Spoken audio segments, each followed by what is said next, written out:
forged on the gridiron in September.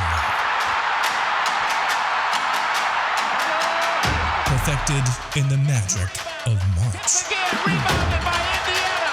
The game is over. For the fans who love the crunch of the pads, prefer a dunk, Oh, he just shook the gravity. and expect nothing but the best.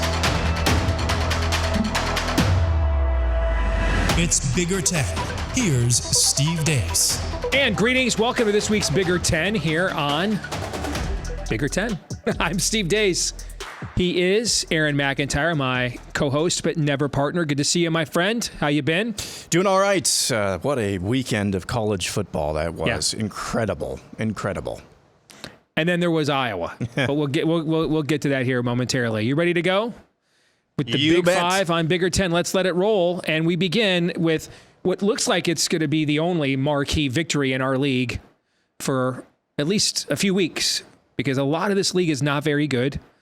There weren't a lot of marquee non-conference wins or even games in this league, and my team, Michigan, has as much to do with that as anybody. So let's start with the Buckeyes. They played out the longest yard in an instant classic in South Bend that had a little bit of everything. Big plays, defense, an old school score, although both teams, if you watch the game, now you probably watched mostly Iowa. I flipped back and forth. Both teams went up and down the field on one another. I mean, both teams had numerous possessions that ended in plus territory with no points. So even though the score was just 17-14, it went up and down between the 20s. It looked very much like how college football is played in this day and age. Just both defenses, the field shrunk, the talent on each end made it harder to execute in that truncated space, and so the game went down to the penultimate play. Ohio State scores from just inside the 1 yard line to win the game. Kyle McCord was not great much of this game. He made one truly great throw, though, to fit it into a tight window. Notre Dame had taken its entire secondary and lined it up at the 3 yard line, basically, to try to stop Ohio State from getting down there with enough time to run one more play.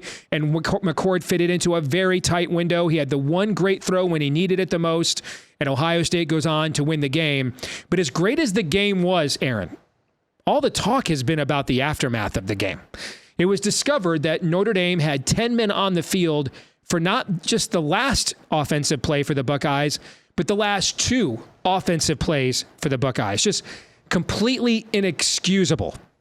And then, there was a little bit of news late last week. Hall of Fame coach Lou Holtz, who, by the way, I think was the defensive coordinator for Woody Hayes' 1968 national championship team at Ohio State way back in the day, that he had made some comments. I think a lot of us weren't even sure Lou was still alive, but he made some comments talking about Ryan Day and Ohio State is soft. I've never seen a coach ever do what Ryan Day did after that game. I wonder if it was contrived, because it just seemed so over the top to an 87-year-old former coach and media personality. And that went viral. Now, the irony of Lou Holtz calling Ohio State soft is the Buckeyes nearly lost this game because on 4th and 1, instead of running the ball, Ryan Day called for an end around and it went for minus 3 yards. Yeah, I saw that. Okay, so there's a little irony there. Nevertheless, though, it was a gritty and gutty win for the Buckeyes, and one, frankly, the profile of this league desperately needed. I did have this game on during the Iowa game on the side auxiliary monitor, so I was able to keep track of it, especially in the second half. And yeah, that end around, I was like, that might be their last chance to score the way that this game was going. And it was crazy. I think you pointed out on Bigger Ten's Twitter account that at halftime there was, I don't know if it was halftime or after the first quarter, there was more scoring in Happy Valley than there was in the Buckeyes Fighting Irish game. But yeah, the aftermath of that game was absolutely nuts. And by the way, one last thing on the game itself. There was somebody who tweeted out back a couple of weeks ago when Notre Dame was playing one of their scrubs. They also had 10 men on the field that nearly resulted in a touchdown against this. And they said, hey, this has got to be fixed before stiffer competition comes up next. And boy, that's some foreshadowing. So let me paint the picture of how I watched Ryan Day's comments. I'm sitting in my basement. It's 9:30, almost 10 o'clock maybe. Probably 9:30. Iowa game is over. I'm sick. Not because of the Iowa game. I just had a cold. Oh. Now I'm depressed after that. And I'm about to go to bed. I'm falling asleep. And Ryan Day starts yelling. Where's Lou Holtz? I open my eyes and I'm like, why is he yelling at me? This is bizarre. This is kind of bonkers. Here's the thing, though. He did the whole Ohio State against the world. Yeah, it's a very perennially disrespected program. Yeah, it's so over the top and obnoxious. It might actually work. I think Lou Holtz, if Ohio State goes on and shocks us and has a tremendous season, you might have to think, if you're an Ohio State Buckeye fan, you might have to think Lou Holtz. I said in our confidence pick segment last week, I thought they were dialed in, and I thought they looked pretty well dialed in. That was a good defense. They looked pretty well dialed in. If you want to take that up to 11, that might just be the ticket. It's going to be obnoxious. It's going to be grating, I think, to non-Ohio State people and people certainly outside of that locker room. But if this motivates them, coaches have used weirder things, so that might be something to keep an eye on. Let's get to the game that you already referenced, and you did spend a good deal of watching. That was, we had this incredible primetime doubleheader in the Big Ten, maybe the best I can ever remember. That presentation, dude, on CBS of Happy Valley and the whiteout was so good. It was incredible. And we got our asses kicked. It was incredible. Just that aerial view with the CBS music coming up, showing the entire stadium. Their graphics package is so good. Yeah. That's the first time they'd been to Happy Valley since the 1990 Penn State Pitt game in 1990 was the last time CBS had been there for a game. So this is what Iowa did on Saturday night against Penn State is one of the, I watch a lot of college football, Aaron. It is one of the most shameful. I wouldn't even say it was terrible. It was shameful. One of the most shameful offensive performances I've ever seen. I think it's the worst I've maybe ever seen in the Big Ten, and here's why. The 1980s era Denny Green, Francis P., Northwestern Wildcats sucked. Everybody knew they sucked. Like, it wasn't that they weren't doing something, they couldn't do it. Statistically, what Iowa did, 4 first downs, less than 80 yards of offense. Its final 16 plays of the game went for a net -1 yard combined. That's the kind of stuff that we saw with Arthur Sitkowski as a freshman quarterback for Chris Ash era Rutgers. But again, that's a question of they weren't any good. You know what I'm trying to say?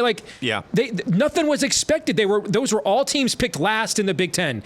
This is a program that's won 18 games the last 2 years? Something was like just that, in the Big Ten championship game? I want to show our audience this. This is the first 4 games last year, Iowa under Spencer Petras. 51% completions, 524 yards, 1 touchdown, 2 interceptions. First 4 games this year under Cade McNamara. 51% completions, 459 yards, 4 touchdowns, 3 interceptions. Now, I've seen a lot of Cade McNamara football. I'm a Michigan fan. And I'm not surprised to see in wet conditions that he only targeted receivers 3 times. He got criticized for that by Michigan fans. He's a check down artist. He plays it safe. But, Drew Aller threw for 160 yards or something. It wasn't great throwing weather, just as a general rule out there. I don't fault him for that. But I also know he's a hell of a lot better quarterback than Spencer Petras. There's one constant here, Aaron, between Spencer Petras and Cade McNamara. And we all know what it is. And I'm just going to give you the floor and ask a simple question. Is the Iowa offense at this point just irredeemably broken? So you actually made the case that you don't know that Spencer Petras is worse than Cade McNamara. The argument that you made is actually that we owe Spencer Petras an apology, isn't it? Because the one constant, as you just said, is the offensive system at Iowa. So I will answer your question in just a few moments. When it comes to Penn State, they're a really good team, really good defense, a lot of first-rounders. Drew Aller reminds me, I don't know, is it Aller or Allar? Whatever his name is. It's Aller. Aller. Yep. He reminds me of Andrew Luck. He really does. He is like, or maybe a more cerebral version of Josh Allen anyway.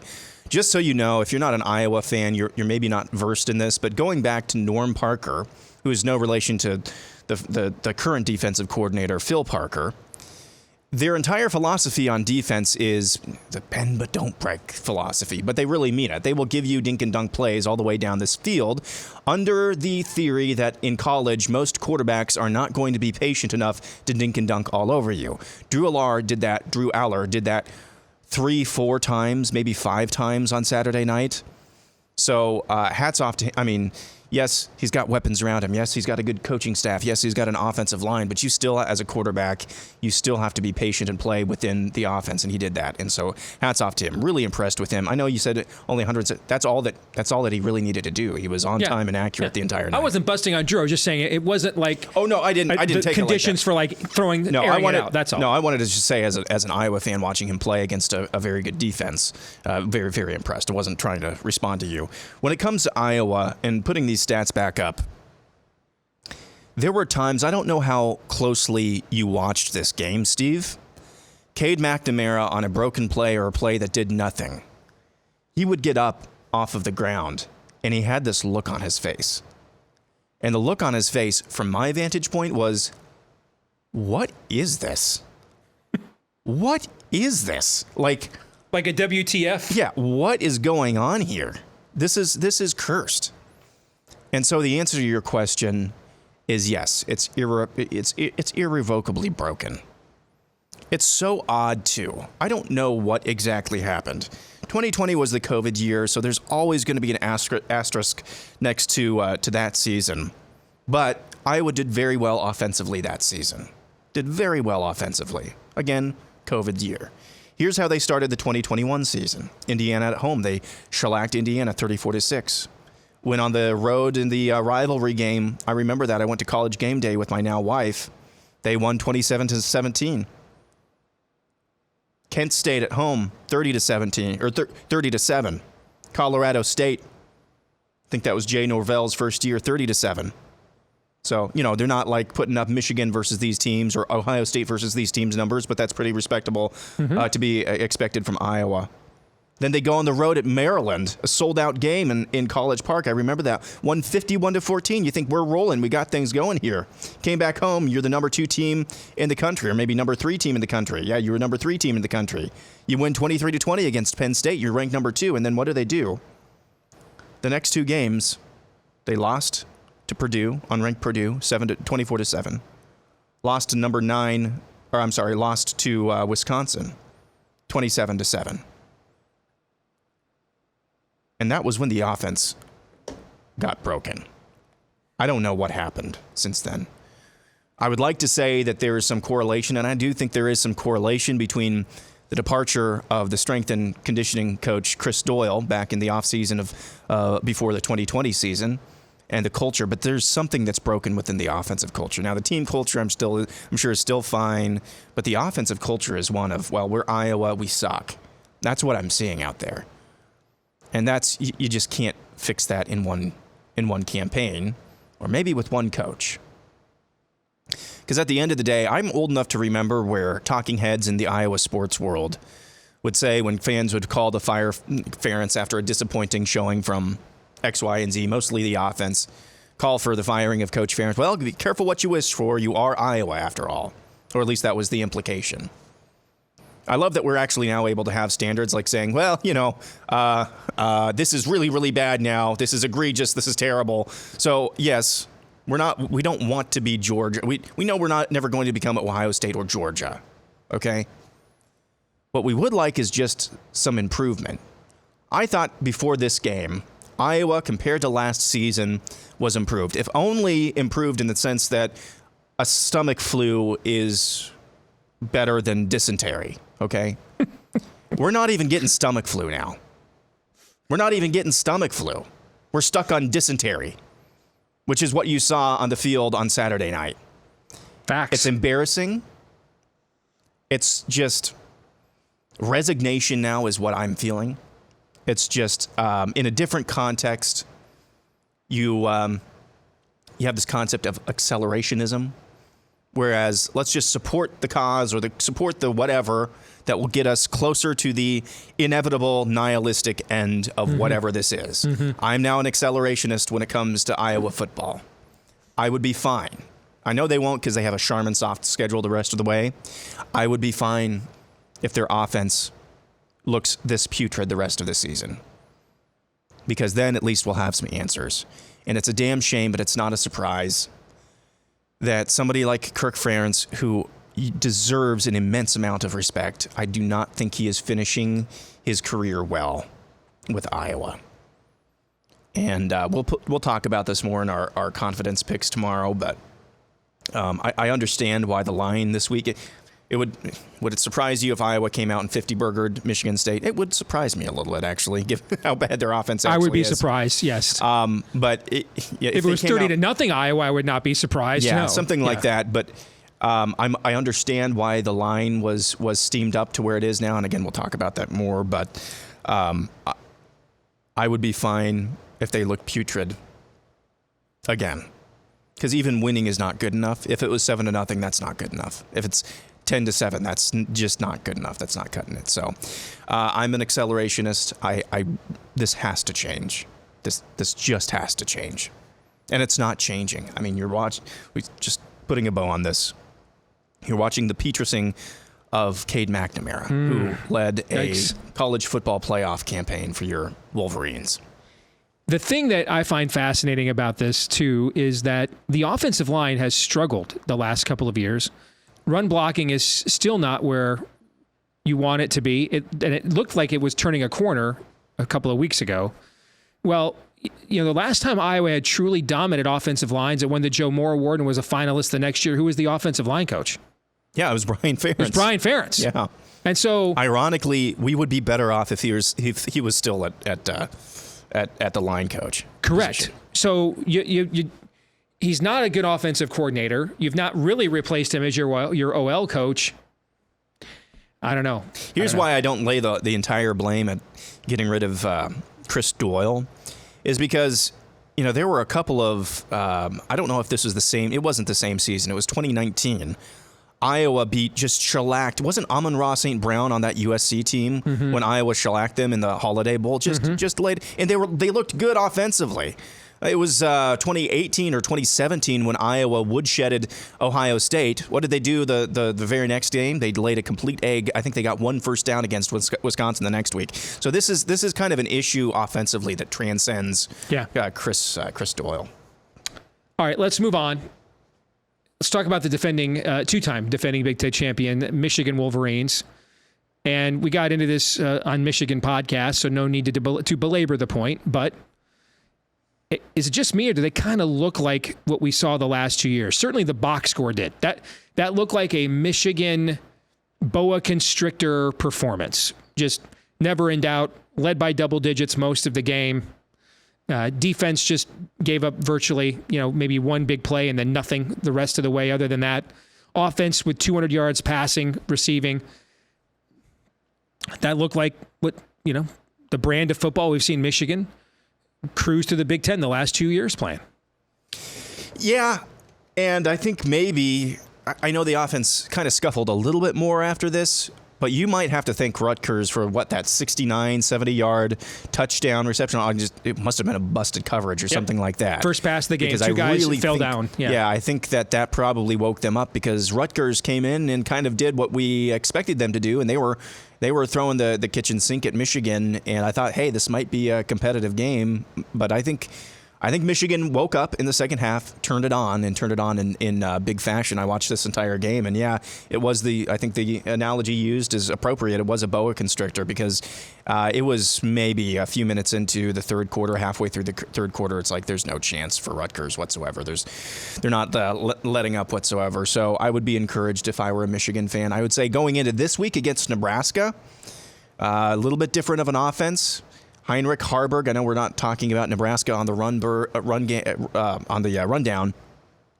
I told you last week, dude is fast. We saw that again. Dude is fast. So Michigan will have to prepare for that. But I think y'all should be able to roll in Lincoln. All right. So Rutgers has Wagner. Pardon me as I go to my phone for notes.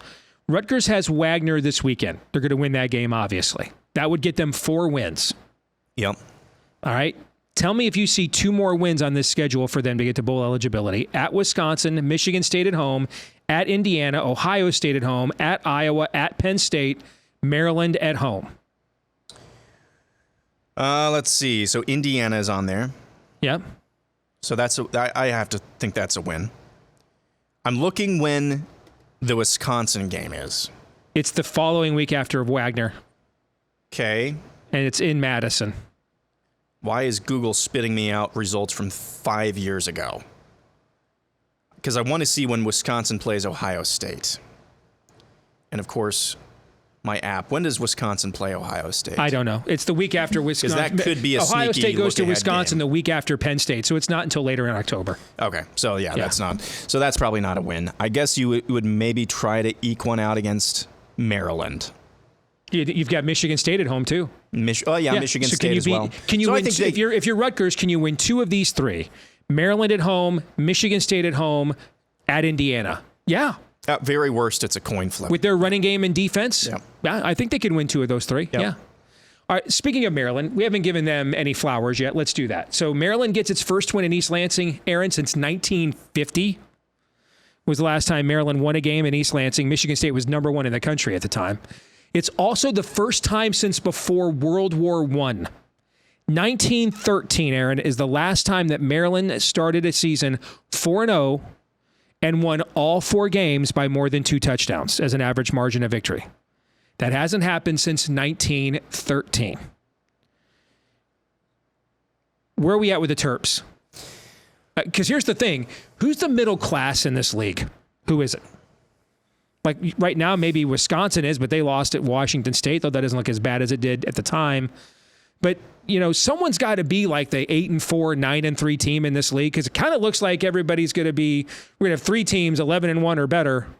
And then we're going to have a bunch of teams, 3-9, 4-8 or worse, and then maybe a couple 6-6 teams. Who's going to be that like 8-4 fringe top 25 team? Could that be Maryland or not?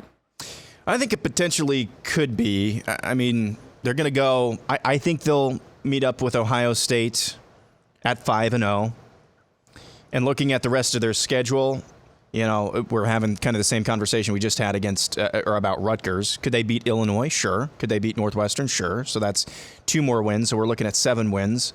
Penn State, no. Nebraska, maybe 8 wins. Michigan, no. And then Rutgers. So, yeah, they could be an 8-9 win team pretty easily. And they just knocked off Michigan State. So, yeah, you could see a path for them to get to 8 or 9 wins fairly comfortably. It's just, again, this is the conversation we perennially have, as I forget to speak in English, with Maryland, is how are they going to hold up along the line of scrimmage, and how are they going to hold up the course of the season physically in the Big Ten? That's always the question with They're them. basically the opposite of Rutgers. Yeah. Rutgers has the defense. Rutgers has the line play. Rutgers has the special teams. Rutgers doesn't have the quarterback, doesn't have the skill talent. Maryland has the quarterback and the skill talent, and I would rank them below Rutgers in those other things. So, all right, we may not get another chance to do this the whole rest of the season, so let's do it now. Northwestern will not go over in the Big Ten. A stunning comeback, down 21 points heading into the 4th quarter at home against Minnesota, and man, it was friends and family plan. That looked like a COVID game. There were so few people there, okay? I mean, it was empty. Did you see the field storming afterwards? There was. The field storm? There was. There were like 3 people. 3 people ran. Congrats. It was moms of the players. But hell, man, kidding aside, hell of a comeback against Minnesota, down 21-7. Ben Bryant threw some freaking dimes down the stretch, 4 touchdown passes, completed passes to 10 different receivers. And now you got to start wondering about Minnesota. They already had one of the tougher schedules in our league at the beginning of the year. Yeah. And now they're down to 2-2. You've got PJ Fleck saying if we don't kick NIL into high gear, we're going to be a AAA franchise here. Because that's the messaging you want to give after you just blow a 21-point lead at Northwestern. You want to tell the boosters you're not giving us enough money. I don't know, good man. Good luck in the Twin Cities. Yes, what do you think? Sports town. Is it danger time for the Gophers? And then, hey, give the Wildcats some credit, man. They're still clawing. They're still fighting. We're going to find out this weekend, I think, with the Gophers. where they actually are mentally, where they are physically. Because ULL, Louisiana Lafayette, it's a pretty good program there. So we'll see where they really are this weekend. But goodness gracious, I didn't watch a snap of that game. Because I checked the score in like the late third quarter, and Minnesota's got this thing in the bag.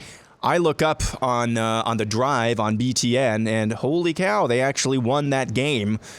So yeah, hats off to Northwestern. They, I don't know what they did or how they did it, but I thought if there was any pulse with this team, we would see it earlier in the season, and they did beat UTEP, and they beat them pretty comfortably, I think, as an underdog at home. Mm-hmm. And so maybe we should give them a little bit more credit. Like, as an Iowa fan with this offense, it's like this should be a season where we should boat race Northwestern. Now you're looking at Wrigley Field in early November against a team that has nothing to lose and have proven that they can take advantage of any weakness a couple of times.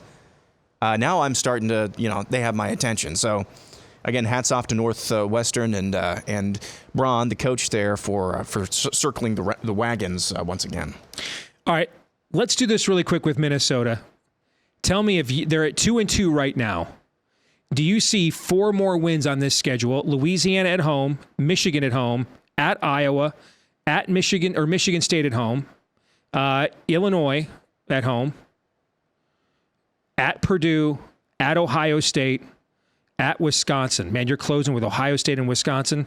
The 4 are Iowa, Purdue, Illinois, and I can't remember the fourth one. Are Louisiana, probably? Louisiana, yeah. So favored against Louisiana. Yep. You're not favored in Iowa City. No. You're favored at home against Michigan State. You're favored at home against Illinois. They're not going to make a bowl game. Maybe favored at Purdue, maybe. Yeah, they're not going to make a bowl game. I think it's possible they may not make a bowl game. I do. Yikes. Yeah. How about Rutgers being in a bowl game and not Minnesota? Oh, man. Yeah, that the pitch after losing a 3-touchdown lead, I had not heard him say that. That is a yikes. Yeah. Because that's showing a little bit of buckling from PJ Fleck.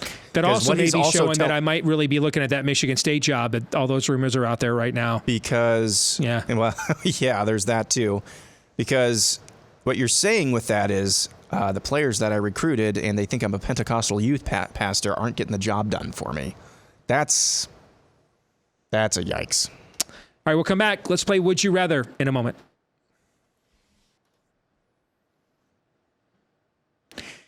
All right, let's get it going. Would you rather here on Bigger 10? Aaron, we start with you. Speaking of the aforementioned PJ Fleck, would you rather be PJ trying to turn around Minnesota or Brett Bielema trying to turn around Illinois after each team's sluggish starts?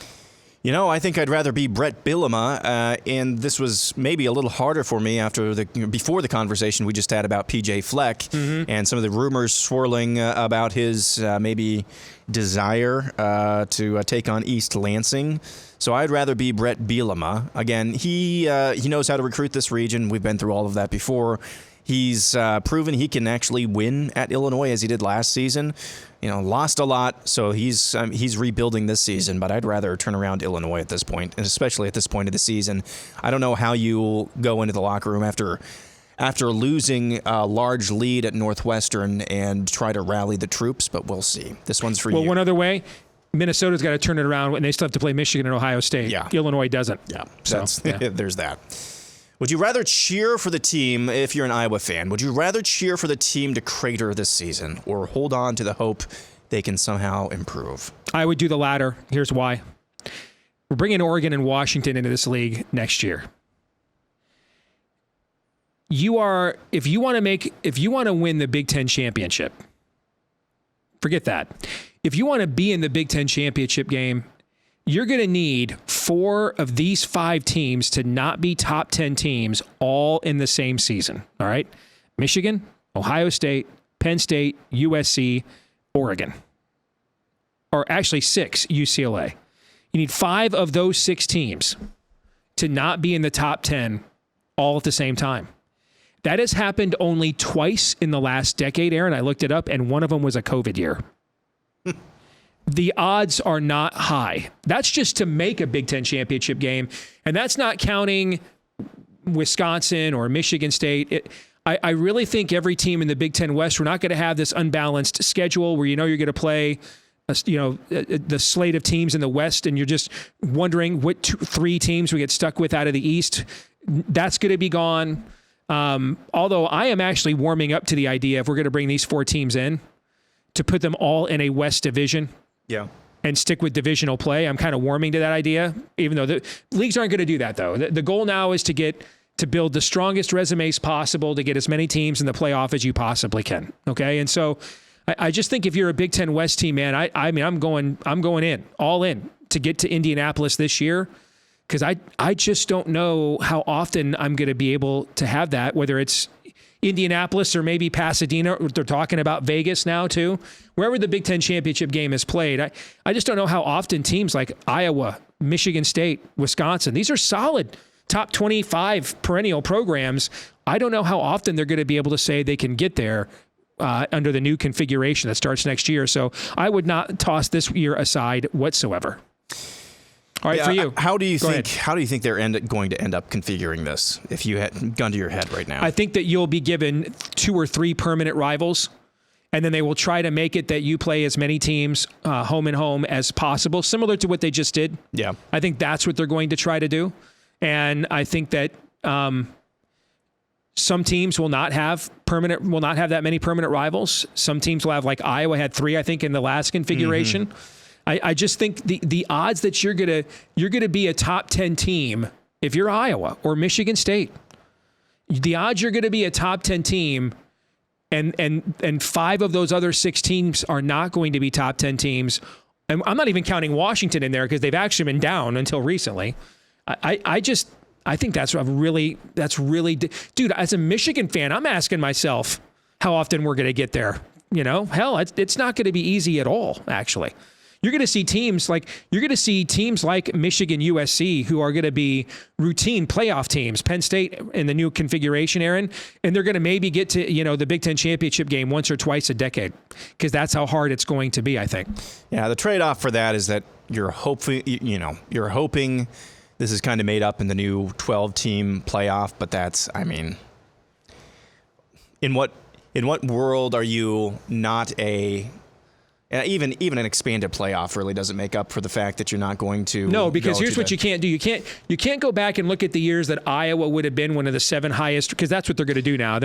It's not going to be 4 or 6 and 6. It's going to be 5 highest conference champions because of the demise of the Pac-12, and the next 7 highest ranked teams. You can't go back over the years and look to see how many times an Iowa would have made it, because you were playing that Big Ten West schedule. You see what I'm saying? Yep. You're not going to play that schedule anymore. And I think that's a factor. Fun. Feels good to be fodder. This is from you. Would you rather bet Northwestern on the money line at home against Penn State, or Nebraska money line at home against Michigan? Nebraska, a 17-point underdog against Michigan. Northwestern, a 27-point underdog at home against Penn State. Neither of these are great. I don't know what the weather's supposed to be in Evanston this weekend, but I don't think they have much of a chance. I was going to say, if it's going to be like a monsoon or something, yeah, sure, whatever. Let's throw a little bit like of that coin wind tunnel game Ohio State played there last year. Yeah. But I would take Nebraska. Now, Nebraska, again, is trying to play a style of offense that if it's not buttoned up across the board, a team like Michigan, a defense like Michigan can really exploit that. I also think their quarterback, I don't know. Heinrich Harsberg. Yeah. He just sounds like a 70s era Nebraska option quarterback. I love that name. He might be able to give you all fits, but we'll see. So I would take Nebraska, but neither of these are especially juicy to me. Finally, for you, would you have rather been in the Minnesota locker room last Saturday night or the Indiana locker room? Gosh. Have you seen that video from the Indiana locker room? Yikes. Where they're singing the fight song, and he starts doing this this finger snapping stuff. Oh, yeah. And, man, this looks like Holy Barbershop Quartet. We beat Akron.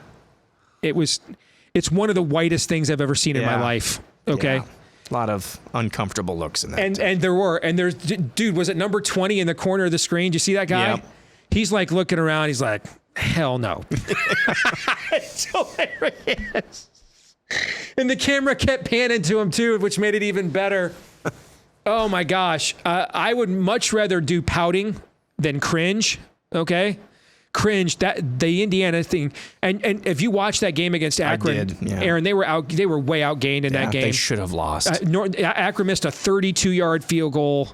I was so pissed at that kicker. I've got Indiana under 3.5 on the season, which they still might not get there. But oh my gosh, I think I'd at least rather hear what PJ. It's going to be interesting. It might be pouty, but the cringe is just too strong with Tom Allen. Man, I couldn't do it. Yeah, well said. We'll come back, wrap things up here in a moment. This week's Twitter poll, we asked you which Big Ten football team outside the Big Three is most likely to end the season ranked. 38% of you said Wisconsin, 29% of you said Iowa, 27% of you said Maryland, so a pretty split verdict there, Aaron. 6% said other. What do you think? You know, the conversation we had about Maryland, I think maybe they should be in first place because Wisconsin has a really tough schedule. I know Iowa has a really, really easy schedule, but I don't think it's going to end up looking that way when the season is done because of the offense being what it is. So I don't know. I voted for Wisconsin, but now upon further review, I think maybe Maryland's probably your best bet. They're going to be, if they could end up 8-4, 9-3, sure, they could end up in the top 25 at the end of the season. By the way, my Purdue under the season win total best bet of 5.5, looking really good. Yeah, looking really good. All right. Feedback of the week. Jay says, as bad as Iowa looked, they still might not lose another game. He's right if you look at the schedule. It is possible that Iowa does not lose another game if you look at the schedule. They're going to lose like 3 more games. Well, I mean, with this offense, you're probably right. But tell me on the rest of Iowa's schedule, what is the definitive loss? Oh, I don't disagree with you. Then there. again, tell me on Wisconsin's schedule, what's the definitive loss? Even Ohio State, they get them at home the week after they play Penn State. But okay, even if we'll say that's a definitive loss for Wisconsin.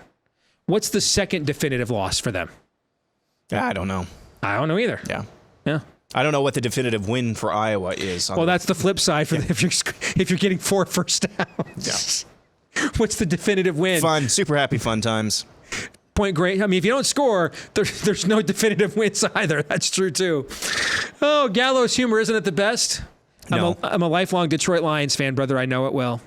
All right, that's going to do it for this week's episode of Bigger 10. Don't forget to like, rate, subscribe, share, follow, 5-star review. Help us to find, whether it's right here on YouTube or if you're listening on iTunes, help us find more Big Ten fans just like you. And don't forget to follow us in between episodes on Twitter at Bigger10. At Bigger10 is where you can follow us there. For Aaron McIntyre, until the next time, I'm Steve Deace. We'll see you then right here on Bigger 10.